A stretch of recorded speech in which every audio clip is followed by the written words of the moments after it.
আমার ওয়াইফ ঠিক আছে, ও 5 দিন আগে বিয়ে করলিছে ওর সঙ্গে, আমার ছেলেকে মেরে দেয়। ঠিক আছে, 5 মাসের শিশুকে হত্যা করে প্রেমিকার সঙ্গে পালিয়ে গেল মা, এমনই হাড়হিম করা ঘটনার সাক্ষী রইল মুর্শিদাবাদ জেলার শক্তিপুর থানার কামনগর কাজীপাড়া। বৌমা অন্যজনের সাথে পালিয়ে গেছে, ওই বাচ্চাকে মেরে দিছে, অন্যজনের হাত ধরে চলে গেল। ওর ভাইয়ের বউ স্ত্রী ও অন্যজনের সাথে হাত ধরে চলে যায় তার শ্বশুর। কিন্তু আমার মোবাইলে মেলা ছবি ছিল, ইত্যাদি ইত্যাদি ছিল, আর খারাপ ভিডিও ছিল, আমি ওকে দেখাইছি নি। পালিয়ে গেল মা, এমনই হাড়হিম করা ঘটনার সাক্ষী রইল মুর্শিদাবাদ জেলার শক্তিপুর থানার কামনগর কাজীপাড়া।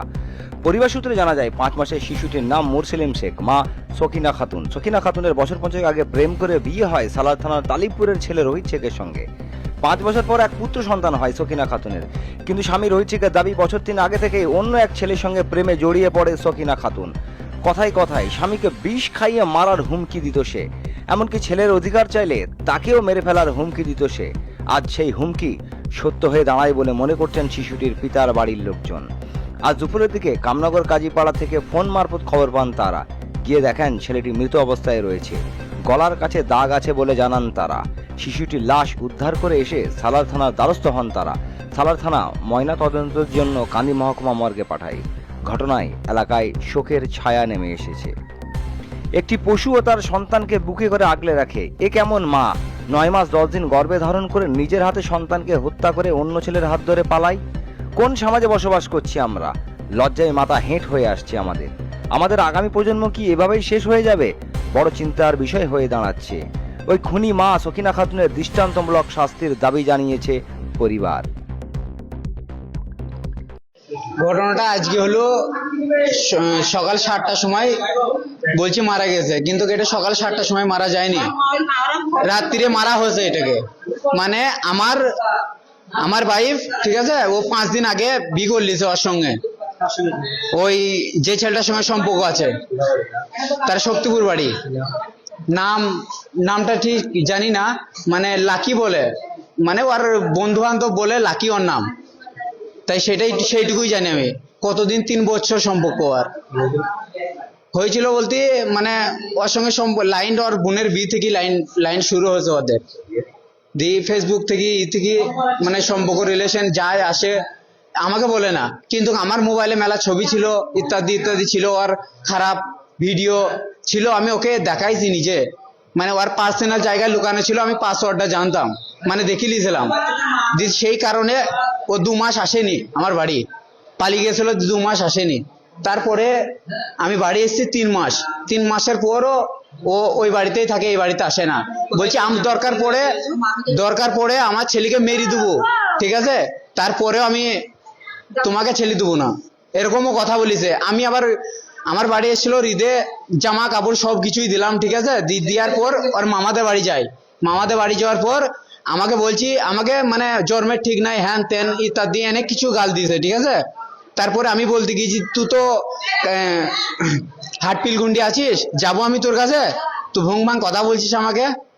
আমি বললাম, তুই বলছি তুই আয়, তোর ভাতে বিষ ঢেলি মেরে দেবো, এরকম আমাকে কথা বলেছে। তাহলে আমি তার বাড়ি কি করে যাই? আপনার বিয়ে কোন গ্রামে হয়েছে? কামনগর কাজীপাড়া। এটা 5 বছর আগে। আজকে সকাল বলতে ভোরের দিকে মেরে দিয়েছে ওরা।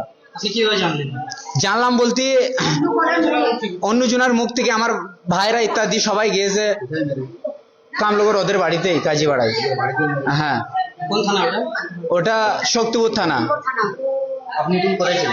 আমি তখন বাড়িতে ছিলাম, মানে আমি কাজে গিয়েছিলাম আর কি, দিয়ে খবর পেলাম সেই বিষয়ে, কাজে থেকে আমি পালিয়ে আসি বাড়ি। হ্যাঁ, আমিরা যাইনি, আমার ভাই, মা, বাপ, ভাই, বোন সব গিয়েছিল, দিয়ে ওরা লাশটা নিয়ে আসে, রিকোয়েস্ট করে বারবার, দিয়ে বলে যে আমাকে লাশটা দাও।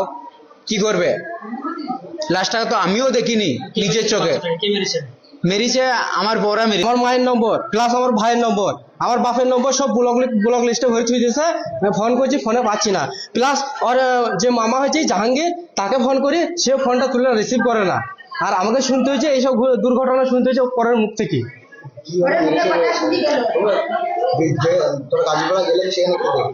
সেখানে দেখলাম লাশ মরে পড়ে আছে, আর এই গলাটা হাতি দেখলাম যে গলা এখানে হাতের দাগ আছে, এখানে একটা চিহ্ন হয়ে গেছে, অনেক টিপি ধরে ঘাড় দুটো একবারে কালো হয়ে গেছে, হ্যাঁ বাচ্চার মা তখন বাড়িতে ছিল। হ্যাঁ তুই বাড়িতে যখন আমার মা যখন লাশটা আনতে যায়, লাশটা যখন নিয়ে আসবে আর কি গাড়িতে চেপেছে, আর উনি ওই মেয়েটা আমার ভাইয়ের বউ স্ত্রী ও অন্যজনের সাথে হাত ধরে চলে যায়। তার শ্বশুর শাশুড়ি হোক যাই হোক এসেছিল, তাদের সাথে হাত ধরে চলে যায়। ও কি করে ও এভাবে যেতে পারে একটা সন্তানকে ছেড়ে এরকম করে? ও না মেলে পারে, ও মেরেছে বলে ও এভাবে যেছে। ওর একটা আমি উচিত শাস্তি চাই। হ্যাঁ মার্ডার করা হয়েছে, ষড়যন্ত্র করে মার্ডার করা হয়েছে। দায়ী ওদের বাড়ির গোটা ফ্যামিলির লোক, নাহলে একজনের জন্য তো আর মানুষ মরে না। সবাই কেউ যদি একজনে যদি মানা করবো বলে তাদের বাড়ির লোক আটকানোর চেষ্টা করা, মানা করা উচিত ছিল। ওরা তো করেনি, তাহলে ওদের সাথে ওরা সবাই হ্যাঁ সংযুক্ত হয়ে আছে। আমরা থানায় জানাইছি, হ্যাঁ এসছি হসপিটালে, এখান থেকে লিখিত কাগজ করে নিয়ে যাবো, আবার জমা দেবো। হ্যাঁ মেরে দিছে দিয়ে পালিয়ে গেছে সে। ও আমার বৌমা 5 মাস। কিভাবে ঘটনাটা হয়েছিল প্রথম থেকে ওরা বলছে মিচি করে বলছে বমি পায়খানা হয়েছে, তারপরে দেখছি গলাগুনা এগুলো সব দাগ, টিপুনের দাগ।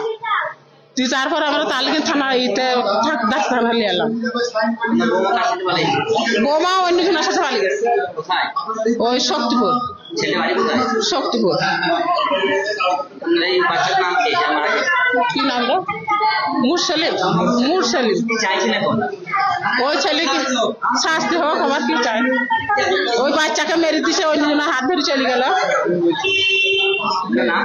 রূপা বিবি।